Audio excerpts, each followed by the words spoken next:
They told you you should feel honored. But when they took you from your mother, she wouldn't stop screaming. The carriage doors closed before you could say goodbye. They said the Sultan himself might choose you. They said you would live in silk and gold. They didn't tell you that you would never leave. You were 14 when the palace gates closed behind you, and no one leaves the palace harem. Here is what nobody tells you about that moment. The moment of total dispossession, when you understand the full weight of where you are and what you have become, is not the worst moment. The worst moment comes later, when you realize you are going to survive it.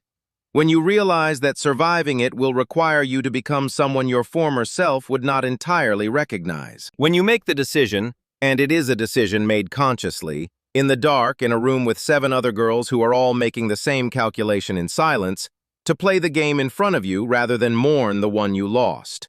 That decision changes everything. This is the story of what happens after it. The harem is not what the European paintings suggest. Forget the paintings. Forget the languorous odalisks draped across cushions in states of artistic undress while turbaned guards loom at the edges. Those paintings were made by men who were never permitted inside, who constructed fantasy from rumor and diplomatic gossip and their own considerable imagination. They are wrong in almost every particular. The reality is more complicated, more political, more dangerous in ways that have nothing to do with the dangers Europeans imagined, and considerably less dangerous in the ways they assumed. The imperial harem at Topkapi Palace houses several hundred women at its peak. Not all of them are concubines in any active sense. Most are servants, attendants, skilled workers, women who manage the internal economy of an institution that functions like a small city. There are women here who have been in the palace for 30 years and have never met the Sultan. There are women who hold administrative authority over dozens of other women, who control budgets, who write orders, who run supply chains. There is a hierarchy. Of course there is a hierarchy. Every human institution has a hierarchy, and the ones built by people with no access to external power are the most elaborately structured of all, because internal hierarchy is the only hierarchy available. You are at the bottom of it. You start learning how it works on your first day because a woman who does not understand the structure she is living inside is a woman who will be destroyed by it without ever knowing why. The language comes first. Ottoman Turkish. You have fragments already. You picked up words on the journey, the way frightened people absorb the language of their captors, because understanding is the first form of safety. But the harem demands fluency, real fluency, the kind that lets you hear what is being said in the room next door and understand not just the words, but the weight behind them. You are a fast learner. You have always been a fast learner. It was the thing your father noticed first, the thing that made him teach you to read when your brothers teased him about wasting the effort on a girl. That literacy will save your life here, more than once, in ways neither of you could have predicted when he sat with you by the fire in a village that no longer exists in any map of your future. You learn Turkish. Then you learn to read the Arabic of the Quran, which is expected, which you approach with the pragmatic thoroughness you are beginning to apply to everything in this place. Then you learn Persian, because the poetry the palace runs on, the love poems, the political allegories, the elaborate literary currency of the Ottoman court, is Persian. And a woman who cannot speak that language is a woman excluded from half the conversations that matter. 3 languages in 4 years. You do not sleep enough. You do not care. You convert at 16. You will not describe this the way the European accounts describe it, as violation, as erasure, as the extinguishing of a Christian soul. Nor will you describe it the way the Ottoman accounts describe it, as awakening, as gift, as the natural arrival of a soul at its true home.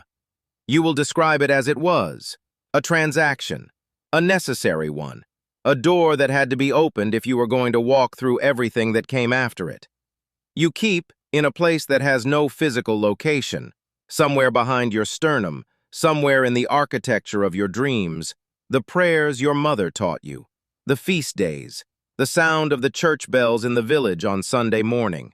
You keep them the way you keep anything precious in a place where nothing is truly yours, carefully, secretly, without display. They do not make you less of what you are becoming. They make you more of what you have always been. A woman who holds multiple things simultaneously and does not require them to resolve. The education is the thing that surprises you most. You expected confinement. You expected boredom and its particular violence. What you find instead is a library, teachers, women who have been in the palace for decades and who have, in the absence of any other outlet for considerable intelligence, become extraordinarily learned. You study music, the oud, which takes 2 years to play badly and 5 to play well, and you play it well. You study calligraphy, which is not decoration here but an art form with the status of philosophy. You study history, mathematics, the management of accounts. The Valide Sultan, the Sultan's mother, the most powerful woman in the empire and the one whose approval determines everything that happens to you. The Valide Sultan runs the harem's education with the precision of a general managing a campaign. She is not warm. Warmth is not the point. The point is that she was once where you are, and she knows exactly what a woman needs to know to survive this place, and she teaches it without sentiment. You watch her the way you watched your father. You take everything she shows you. You meet the Sultan in your 17th year. The circumstances are formal, managed. Every aspect of the encounter structured by protocols so elaborate they function as a kind of armor for everyone involved. You have been prepared for months. You know exactly what to do, how to move, what to say and what not to say, and you execute it with a precision that has nothing to do with desire and everything to do with the understanding that this moment is not a beginning. It is an audition. You pass it. This is not, you want to be precise here, a triumph. It is an outcome with consequences, some of which are good and many of which are complicated. You are elevated in the hierarchy. You are given your own attendance, your own rooms, a stipend, a title. Iqbal, favored one. The other women in the harem recalibrate their behavior toward you within hours, which tells you something about how closely everyone has been watching. Everything has always been watched. You understood this early. You have conducted yourself accordingly. Power in the harem is indirect, always indirect.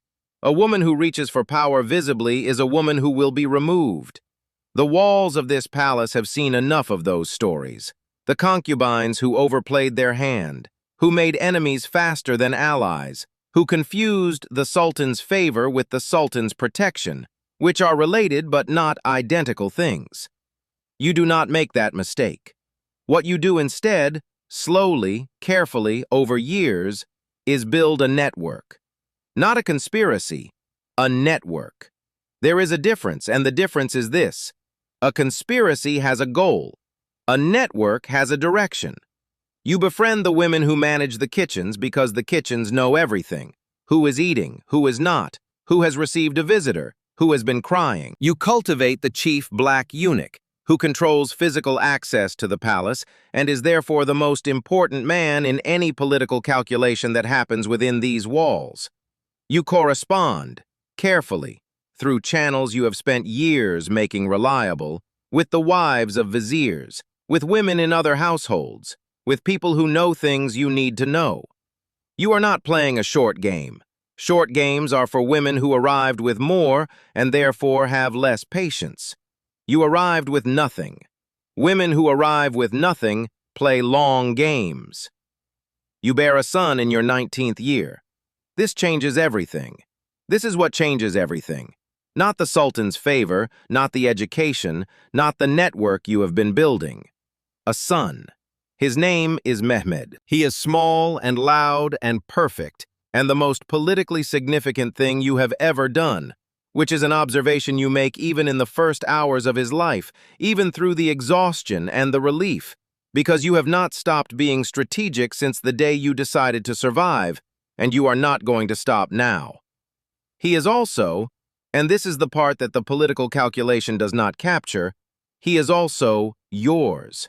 The first thing that is entirely yours in a life where ownership has only ever moved in one direction. You hold him, and the hardness that has been building in you since the gate closed at 15 does not dissolve. You are not naive enough to let it dissolve, but it becomes something less sharp, something that has a warm space at its center. You protect that space, ferociously, quietly, for the rest of your life. The politics of succession are the most dangerous thing in the Ottoman world. Every woman who has produced a son understands this. Every woman who has produced a son and wants that son to survive to adulthood understands that she is now in a competition with every other woman who has produced a son, and that the competition has, historically, one terminal resolution. One son becomes Sultan, and the others, the law of fratricide. The practice, formalized under Mehmed the Conqueror, by which the new Sultan executes his brothers upon accession to prevent civil war. It is efficient. It is logical, from the empire's perspective. It is the framework inside which you are raising your child. You do not permit yourself to think about this too directly. You think about it indirectly, in the preparations you make, the alliances you build, the way you position Mehmed's interests without ever appearing to position them. You think about it in the letters you write and the meetings you arrange and the favors you extend to people who might one day be in a position to extend favors back. You become, by your late 20s, one of the most politically capable people in the empire. The empire does not know this, which is precisely the point. The Valide Sultan dies when you are 31. You sit with her at the end. She does not ask you to. She does not order you to. You come because you are one of the few people in this palace who genuinely learned from her, and she knows it. And in the private economy of a woman who has spent 50 years in this place, that is worth something. She says very little. She is past the stage of advice.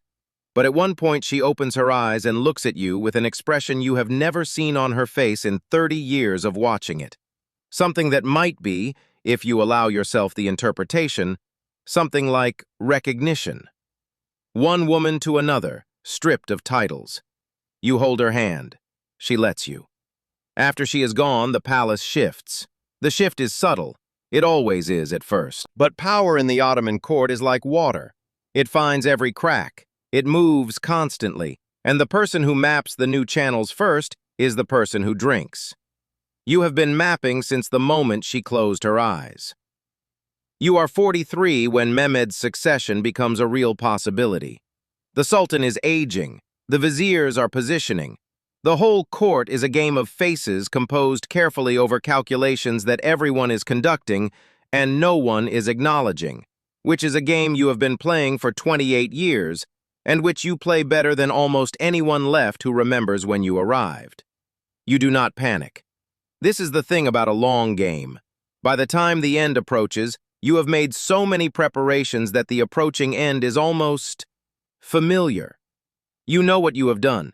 You know what it is worth. You know which men will support Mehmed, and what they were promised, and whether they are the kind of men who honor promises.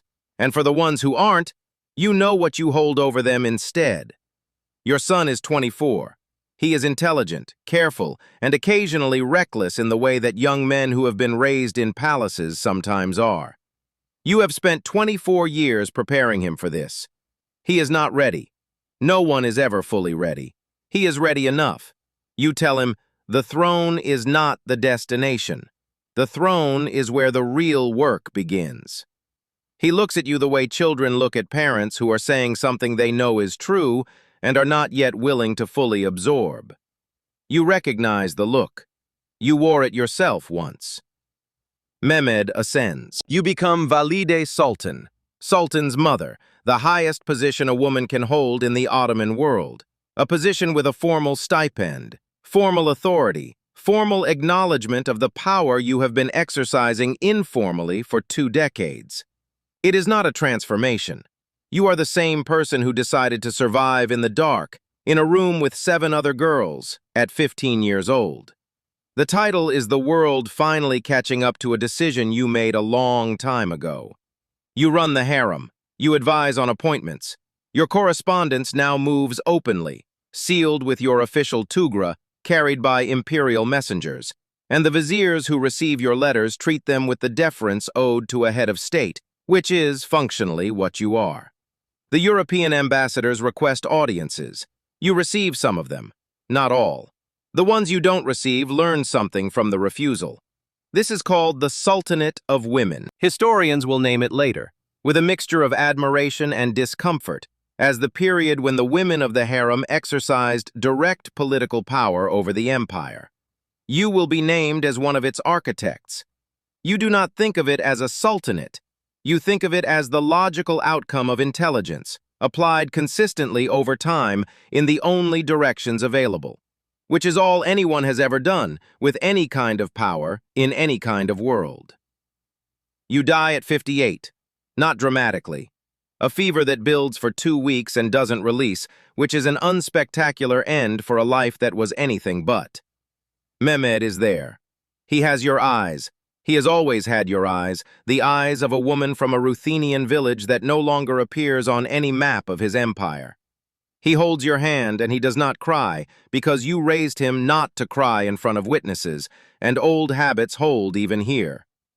After he leaves, when the room is quiet, you let yourself go back. Not to Vienna or Constantinople or any of the great events. Back to the village. The fire. Your father's voice reading with you in the evening light. The bells on Sunday. The face of your mother which you have spent 40 years reconstructing from fragments and which is never quite right but is always, always there. You kept them. Through everything. The gates, the languages, the conversions, the calculations, the sun, the throne. You kept them. They were always the truest thing about you. Nobody in this palace ever knew.